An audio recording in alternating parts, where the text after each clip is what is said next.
आवाज की दुनिया के दोस्तों, कैसे हैं आप लोग। मैं उम्मीद करता हूं आप लोग अच्छे होंगे और अपनी जिंदगी का निर्वहन बड़ी खूबसूरती के साथ कर पा रहे होंगे। आइए आज बात करते हैं शत्रुघ्न सिन्हा साहब के बारे में। अ, इस बात को आपने महसूस किया होगा कि कुछ कलाकार ऐसे हैं फिल्म इंडस्ट्री में जिसमें हम जिन लोगों पर हम किसी भी तरह की कोई छाप महसूस नहीं करते। सबसे पहले मैं नाम लेना चाहूंगा संजीव कुमार साहब का। संजीव कुमार साहब, वो जब एक्ट करते थे किसी भी चीज में तो हम उनकी एक्टिंग को किसी और की एक्टिंग से तुलना कर ही नहीं सकते थे, ना तो उनके पहले ना उनके बाद में। वो एक दौर रहा करता था जब लोग बोलते थे कि साहब या तो कोई कलाकार दिलीप कुमार साहब की एक्टिंग करता है, यानी उसमें झलक मिलती है, या कोई देवानंद साहब की एक्टिंग करता है, यानी किसी में देवानंद साहब की झलक मिलती है, किसी में दिलीप कुमार साहब की झलक मिलती है। और दिलीप कुमार को एक अलग दर्जा इसलिए माना गया है क्योंकि बहुत कम कलाकार हैं, उनका प्रतिशत पॉइंट्स में या दशमलव में भी बहुत बाद में जाकर के है, जो कि दिलीप कुमार जैसी एक्टिंग ना करे। इवन अमिताभ बच्चन में भी दिलीप कुमार साहब की झलक आती है, शाहरुख खान में भी देखिए दिलीप कुमार की झलक आती है। राजेंद्र कुमार, जुबिली कुमार तो पूरी तरीके से दिलीप कुमार साहब का ही एक एक कॉपी आप समझ सकते हैं। तो वो जो एक झलक थी वो संजीव कुमार साहब में नहीं थी। और इसी तरीके से बहुत सारे नाम हैं क्योंकि आज हमारा टॉपिक शत्रुघ्न सिन्हा साहब के बारे में, तो मैं आपको यह भी बताऊं कि ये चीज आप शत्रुघ्न सिन्हा साहब के बारे में भी महसूस करेंगे कि शत्रुघ्न सिन्हा में भी किसी भी तरह का कोई भी वो असर नहीं है कि आप उनकी एक्टिंग का कंपैरिजन किसी दूसरे कलाकार के साथ में बिल्कुल नहीं कर सकते, बिल्कुल भी नहीं। अब देखिए, जब शत्रुघ्न सिन्हा साहब का जब एक दौर था, वो शत्रुघ्न सिन्हा अपने दम पर अपना उनका तरीका बिल्कुल अलग था दूसरे लोगों से। वो एक ओरिजिनल एक्टर थे, ओरिजिनल इस तरह से कि वो कभी भी कंपेयर नहीं किया जा सकते थे किसी भी इंसान से। डायलॉग डिलीवरी में नहीं, अंदाज में, चलने में, उठने बैठने में, कहीं नहीं। जिस तरह से सलमान खान एकदम अलग है, सलमान खान पर भी किसी भी तरह की एक्टिंग का, किसी भी कलाकार का कोई भी मतलब असर बाकी नहीं है। अब चाहे सलमान खान कितनी ही डूब के एक्टिंग करते हैं, चाहे कितना ही मतलब एक्टिंग की बात हम छोड़ दें कि उनकी एक्टिंग में कितनी गहराई है, लेकिन बात आज यहां उसकी मैं कर रहा हूं, उस चीज की कि सलमान खान की एक्टिंग में भी आपको किसी और का कोई भी असर या झलक नहीं दिखाई देती। सलमान खान वो हैं जो सलमान खान है। जैसे संजीव कुमार साहब वो थे जो संजीव कुमार थे, उसी तरह से शत्रुघ्न सिन्हा साहब भी शत्रुघ्न सिन्हा साहब ही हैं। उनमें वो चीज नहीं है कि आप उनमें किसी और का या किसी और कलाकार को देख के आप ये नहीं कह सकते कि हाँ ये शत्रुघ्न सिन्हा की एक्टिंग कर रहा है। हाँ, मिमिक्री कर सकते हैं, लेकिन शत्रुघ्न सिन्हा का जो एक तरीका था वो बिल्कुल अलग तरीका था। वो समय जो था शत्रुघ्न सिन्हा के समय, लोग बाग ज्यादातर या तो राज कपूर से इंस्पायर्ड थे। मैं अनिल कपूर को भी ये नहीं कहता कि वो राज कपूर थे, लेकिन फिल्म ईश्वर में उन्होंने राज कपूर को अनुसरण किया और वो राज कपूर को मानते थे। और आज भी मैं अनिल कपूर की बात कर रहा हूं, वो राज कपूर को मानते हैं। और राज कपूर किसको मानते थे? चार्ली चैपलिन को। दिलीप कुमार, देवानंद और राज कपूर, ये तीन लोग हुआ करते थे जिनकी एक्टिंग से कोई भी अछूता नहीं रहा। और अब देखिए, नसीरुद्दीन शाह साहब भी कहीं ना कहीं दिलीप कुमार की झलक नसीरुद्दीन शाह में मिलती है। राजेंद्र कुमार का तो मैंने आपको बताया कि वो तो टोटली एक तरीके से मतलब इमिटेशन थे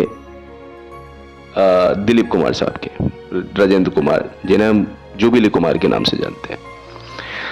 और अब देखिए, जहां तक बात शम्मी कपूर की है, शम्मी कपूर भी थोड़ा डिफरेंट थे, वो एल्विस प्रेस्ले टाइप थे। और देवानंद जो है वो आपके ग्रेगरी पैक, उस टाइप की एक्टिंग हुआ करती थी उनकी, है ना। आप उनकी पहले की फिल्मों को आप देखिए जहां पर वो बेतरतीब तरीके से कपड़ा पहनते हैं और वो अपने सिर पर एक बैगी कैप टाइप जो लगाते हैं, वो देवानंद साहब का एक तरीका हुआ करता था।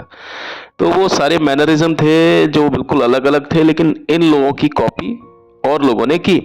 अगर हम बात, मैं अपने खुद के एक एक्सपीरियंस के आधार पर बता रहा हूं कि राजेश खन्ना को भी अगर आप थोड़ा सा देखते हैं तो राजेश खन्ना में एक्टिंग का जो स्टाइल था वो देवानंद जैसा स्टाइल था। यानी देवानंद जिस चीज को थोड़ा फास्ट करते थे, अगर वही अदायगी राजेश खन्ना पर हो तो राजेश खन्ना उसको स्लो करेंगे। किसी भी एक्शन को, अगर देवानंद के किसी एक्शन को अगर आप स्लो करके देखेंगे तो वो राजेश खन्ना बन जाएगा कई जगह पर। लेकिन मैं ये नहीं कह रहा कि डायलॉग डिलीवरी राजेश खन्ना की दिलीप कुमार जैसी है, वो देवानंद जैसी है। लेकिन जो उनका ऊपरी जो एक तरीका हुआ करता था देवानंद का, वो ऊपरी तरीका, वो फिजिकल जो उनके एक्शंस थे वो राजेश खन्ना जैसे थे। राजेश खन्ना थोड़ा सा स्लो कर देते हैं देवानंद को तो वो खुद राजेश खन्ना बन जाते हैं। ये मेरे कहने का मतलब था। लेकिन इस तरह का कोई प्रभाव शत्रुघ्न सिन्हा के पास में नहीं था और वो अपना एक मूल कलाकार थे। उनकी जो डायलॉग डिलीवरी थी उसका भी एक अलग ही रुआब था। अब देखिए, और वो एक अलग किस्म का डायलॉग हुआ करते थे जो शत्रुघ्न सिन्हा बोलते थे। और उनकी ये ग्रेटनेस थी शत्रुघ्न सिन्हा की कि उनको आप चाहे कितने ही पेजेस के डायलॉग दे दो, कितने ही पेजेस के, उनको बस सिर्फ वो डायलॉग देखने भर पड़ते थे। डायलॉग्स को देखा, 8-9 पन्ने के डायलॉग्स को चलते चलते देख लिया, और क्या मजाल कि उसमें कॉमा और फुल स्टॉप का भी जरा सा भी कोई फर्क पड़ जाए। हाथी की जो याददाश्त होती है ना, जिसको आप बोलते हैं ना कि क्या बोलते हैं उसको, फोटोजेनिक मेमोरी होती है, जो कि आपको बिल्कुल कैप्चर कर लेती है उस चीज को, वो अदायगी शत्रुघ्न सिन्हा साहब के पास में रही है।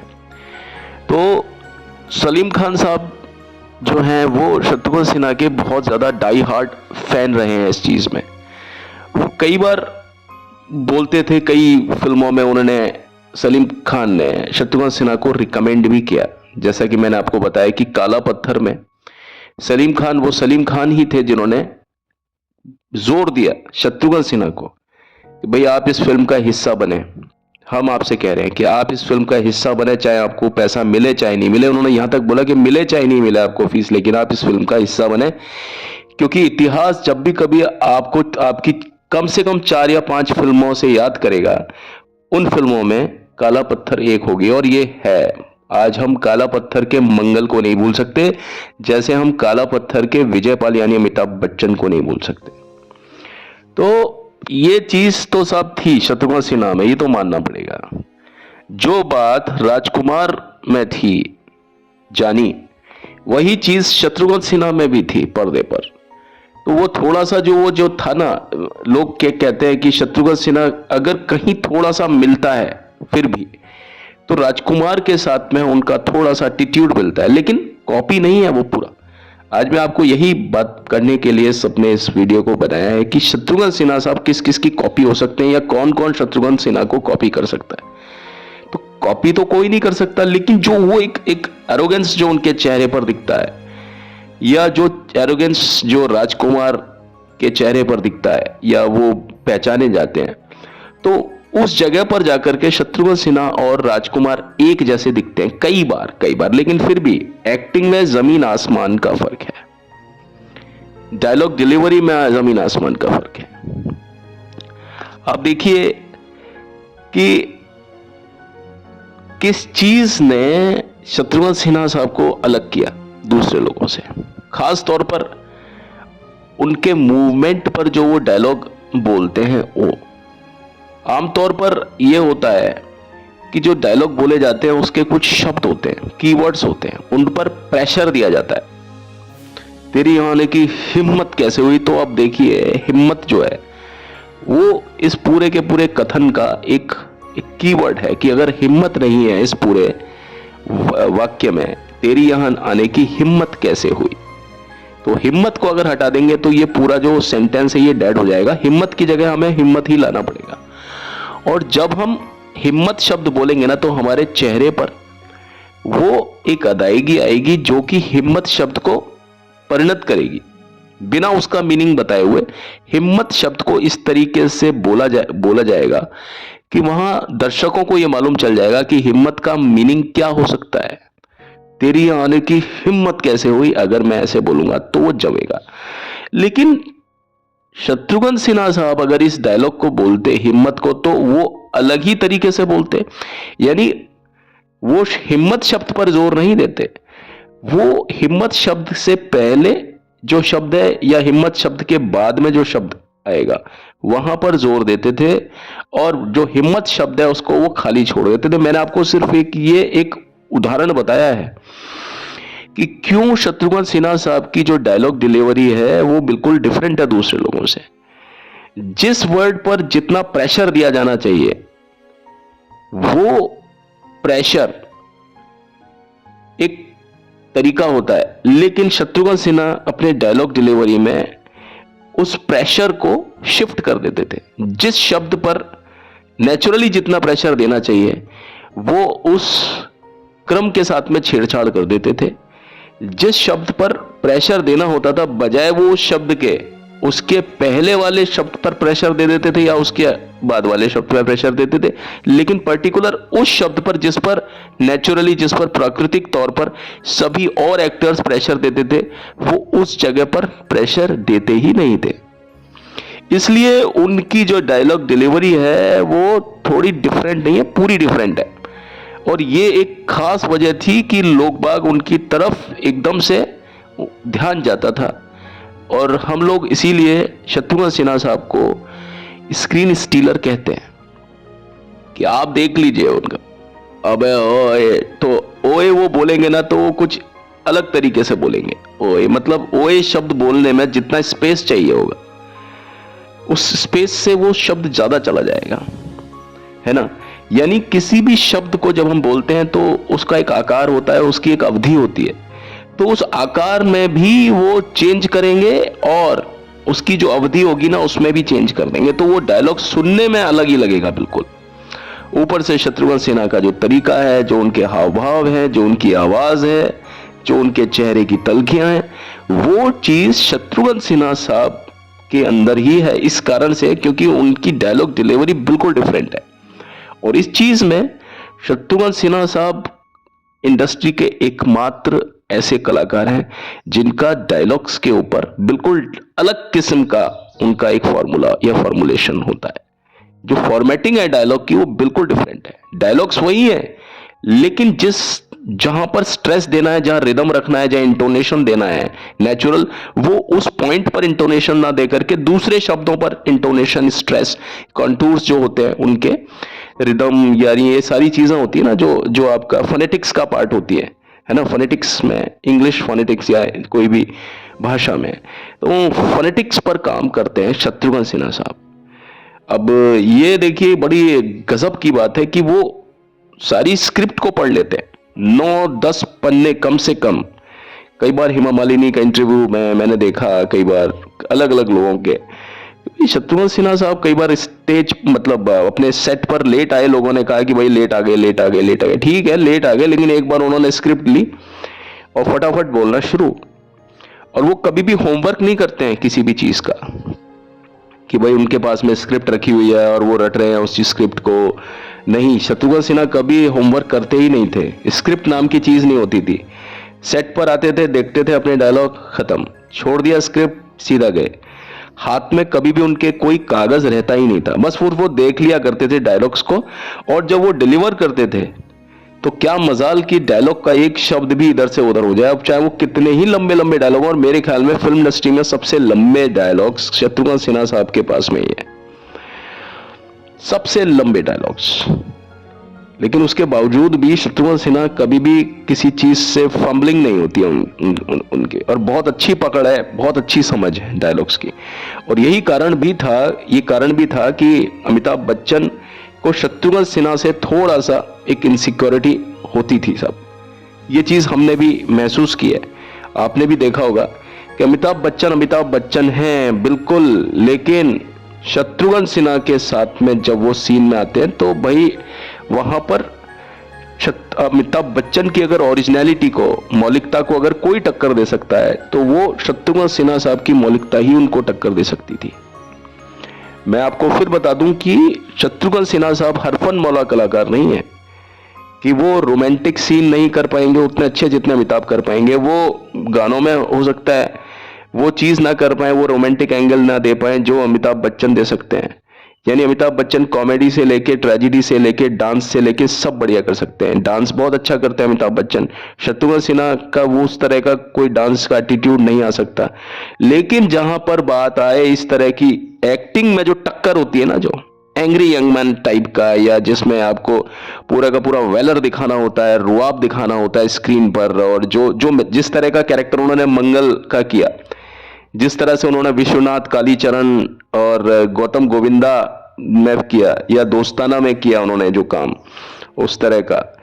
अब देखिए ये जो चीज थी ना, ये शत्रुघ्न सिन्हा में ही पाई जाती है।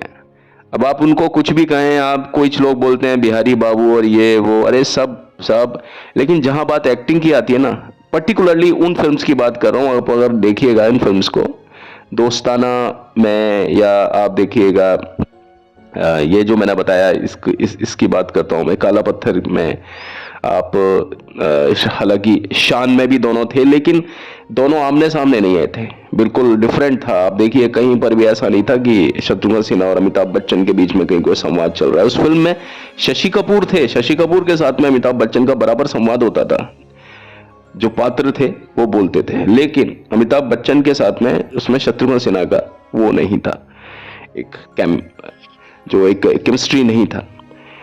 और ज्यादातर ऐसा ही होता था कि इस तरह की फिल्मों में शशि कपूर ही कोई लिया जाता था। शान में भी शशि कपूर हैं, और उसी प्रकार आप देखिए काला पत्थर में भी शशि कपूर हैं, और शशि कपूर के साथ में अमिताभ बच्चन काफी ज्यादा कंफर्टेबल थे।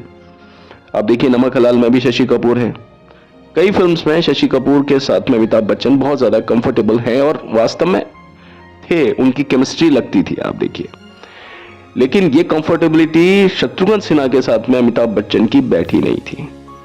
अब देखिए शुरू से जो फिल्में रही हैं उनमें अमिताभ बच्चन और आपके शत्रुघ्न सिन्हा, बॉम्बे टू गोवा से आप देख लीजिए, बॉम्बे टू गोवा में जो, हालांकि उसमें अमिताभ बच्चन एक दो शॉट में शत्रुघ्न सिन्हा को पूरी तरीके से खा गए हैं, निचोड़ करके खा गए हैं। आप देखिए एक था ना जिसमें वो फाइट करते हैं, उनको कुछ खाते खाते, है ना, जो मारते हैं, तो उसकी वजह से एकदम से अमिताभ बच्चन लाइमलाइट में आ गए थे। सैंडविच खाते खाते जो पीटते हैं ना शत्रुघ्न सिन्हा को, वो एक सीन ऐसा था अमिताभ बच्चन का जिसकी वजह से अमिताभ बच्चन को जंजीर फिल्म मिली थी, है ना, प्रकाश मेहरा ने भी देखा और सब, वो शत्रुघ्न सिन्हा के साथ फाइट था उनका। तो अमिताभ बच्चन का ये था इस तरह से, लेकिन शत्रुघ्न सिन्हा भी दूसरी तरफ कम नहीं थे, मेहनत करना वो भी जानते थे, और जैसा कि मैंने बताया उनमें वो क्वालिटीज थी कि कॉपी नहीं कर सकते थे शत्रुघ्न सिन्हा साहब। और जो व्यक्ति किसी की कॉपी ना करे ना, फिर उसकी कॉपी करना भी बड़ा टफ होता है, इसलिए शत्रुघ्न सिन्हा साहब की भी कोई कॉपी नहीं कर सकता। हाँ, मिमिक्री कर सकते हैं। मिमिक्री का मतलब होता है आप एक या दो डायलॉग को बोल दो और थोड़ा सा आवेश में आके बोलो, लेकिन शत्रुघ्न सिन्हा ने सारी चीज आवेश में नहीं बोली फिल्मों में, कुछ चीजें एक मीडियम रेंज पर भी बोली है, सीरियसनेस से भी बोली है, नॉर्मली भी बोली है। उस तरह की एक्टिंग कोई और दूसरा नहीं कर सकता, कॉपी नहीं कर सकता। हाँ, दिलीप कुमार की कॉपी हो सकती है, जैसे अमिताभ बच्चन ने जो किया वो दिलीप कुमार की कई जगह पर कॉपी लगती है, कई जगह पर, हर जगह पर नहीं। लेकिन राजेंद्र कुमार ने जो किया वो ऐसा लगता है दिलीप कुमार की हर जगह पर कॉपी है ना। तो उस तरीके से मैं आपको आज ये कुछ बताना चाह रहा था कि शत्रुघ्न सिन्हा के बारे में, कि क्यों थोड़ा सा मुख्तलिफ रहे वो दूसरे लोगों से, क्योंकि उनकी पर्सनैलिटी मुख्तलिफ है, बिल्कुल अलग है। यहां मैंने बिल्कुल भी आपको ये बताने की कोशिश नहीं करी कि कौन ज्यादा है कौन कम है, अमिताभ ज्यादा है या शत्रुघ्न सिन्हा कम है, नहीं साहब। लेकिन यह है कि जब जिस चीज के बारे में, जिस व्यक्ति के बारे में हम बोलते हैं ना, हमको उनके बारे में ही बोलना पड़ता है और दूसरे चीजों से हल्का हल्का कंपैरिजन चलता है। जब मैं अमिताभ बच्चन के बारे में बोलता हूं तो वहां पर अमिताभ बच्चन के बारे में ही बोलता हूं, दूसरे लोगों से जब कंपैरिजन होता है तो उनका वेटेज थोड़ा सा कम नहीं होता। लेकिन बात क्योंकि अमिताभ के बारे में होती है तो ज्यादातर जो शब्द होते हैं, वाक्य होते हैं, वो अमिताभ से ही जुड़े हुए बोलेंगे हर कोई, तो वही चीज है। आज मेरी बात शत्रुघ्न सिन्हा साहब के बारे में थी। हाँ, लेकिन ये बात भी आप जानेंगे कि अगर काला पत्थर में शत्रुघ्न सिन्हा नहीं होते अमिताभ के अपोजिट, तो अमिताभ के किरदार में भी वो रंग नहीं आ पाता। दोस्ताना में जो कैरेक्टर शत्रुघ्न सिन्हा ने प्ले किया, अगर वो उस तरह से शत्रुघ्न सिन्हा साहब नहीं होते, ढीले हो जाते उस फिल्म में, अपने कैरेक्टर में, अपनी डायलॉग डिलीवरी में, तो अमिताभ बच्चन भी उस पर रिएक्शन नहीं दे सकते थे, क्योंकि जैसा एक्शन होता है वैसे रिएक्शन होता है। To every action there is equal and opposite. अब शब्द गौर कीजिएगा, इक्वल एंड अपोजिट। तो अपोजिट रिएक्शन होता है लेकिन इक्वल होता है। अगर आपका एक्शन टफ नहीं है तो रिएक्शन भी टफ नहीं आ सकता। तो जब एक्शन टफ है फिर रिएक्शन टफ है, और जब रिएक्शन टफ है तो फिर एक्शन टफ है। तो शत्रुघ्न सिन्हा की डायलॉग डिलीवरी बल्कि हीरो को ज्यादा इंपावरिश करती थी कि भाई हीरो भी कब उसको मौका मिलेगा खतरनाक बोलने का, अपना वेलर दिखाने का, जब उसके सामने अपोजिट उनके शत्रुघ्न सिन्हा जैसा कोई कैरेक्टर हुआ। अब चाहे तो वो विलेन में हो, चाहे वो थोड़ा सा वो एंटी हीरो टाइप हो रहा हो, ठीक है, चाहे वो एकदम ब्लैक, खैर शत्रुघ्न सिन्हा कभी ब्लैक, कभी उनका कैरेक्टर तो हो ही नहीं सकता, ग्रे कैरेक्टर होता था उनका। अगर वो शुरुआत में खलनायकी में भी आते थे तो कभी ब्लैक इमेज नहीं थी उनकी, एक उस तरह की इमेज थी कि जिसमें एक बदलाव हो सकता था, कि वो कैरेक्टर थोड़ा भ्रमित होता था।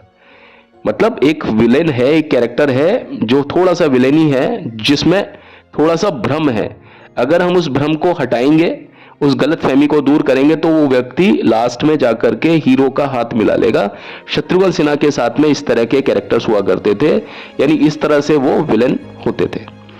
और एक दूसरी तरह का विलन होता है, जैसा मैंने आपको बताया था, जैसे मोगैम्बो हुआ, जैसे गब्बर सिंह हुए, कि आप उनको गलतफहमी का मारा हुआ तो बोल ही नहीं सकते। वो जो भी कुछ है वो पूरी तरीके से इस तरह के कैरेक्टर होते थे कि अगर उनके सामने भगवान भी आ जाए ना, वो भी अपने आप के बारे में बता दे, तो भी उनमें कोई भी हृदय परिवर्तन नहीं होगा। तो इस तरह के हार्डकोर क्रिमिनल या हार्डकोर विलेन नहीं हुआ करते थे शत्रुघ्न सिन्हा साहब। उनको एक गलतफहमी का मारा हुआ बताया जाता था, कोई गलतफहमी पैदा की जाती थी। अब चाहे तो वो फिल्म दोस्ताना में गलतफहमी हो, चाहे उनके किरदार की बात कर रहा हूं, चाहे वो काला पत्थर में किसी तरह की कोई एक आपस में एक रंजिश टाइप हो, लेकिन वो लास्ट में जाकर के वो सब कुछ पैचअप हो जाता था। और शत्रुघ्न सिन्हा कई बार हमको वो हीरो से भी ज्यादा बेहतर नजर आते थे। मैं यहां पर अमिताभ बच्चन के साथ में मुकाबला नहीं कर रहा, लेकिन जिन फिल्मों में भी वो गए इस तरह से, वहां वो हीरो से भी ज्यादा अपना असर छोड़ देते थे, इसलिए क्योंकि वो फ्रेंडली अपीयरेंस लगते थे बाद में। और जो व्यक्ति बिगड़ करके सुधरता है, और वो बेसिकली वो व्यक्ति अंदर से पापी नहीं है, लेकिन वो बिगड़ जाता है, कुछ देर के लिए बहक जाता है, लेकिन जो व्यक्ति बहक करके फिर बन जाता है ना, उस पर हमारा ज्यादा ध्यान जाता है। कई बार हीरो की बजाय हमारा ध्यान उस पर ज्यादा जाता है। और उस चीज के लिए शत्रुघ्न सिन्हा साहब एक अकेले ऐसे व्यक्ति थे जिन पर ये फोकस जाता है।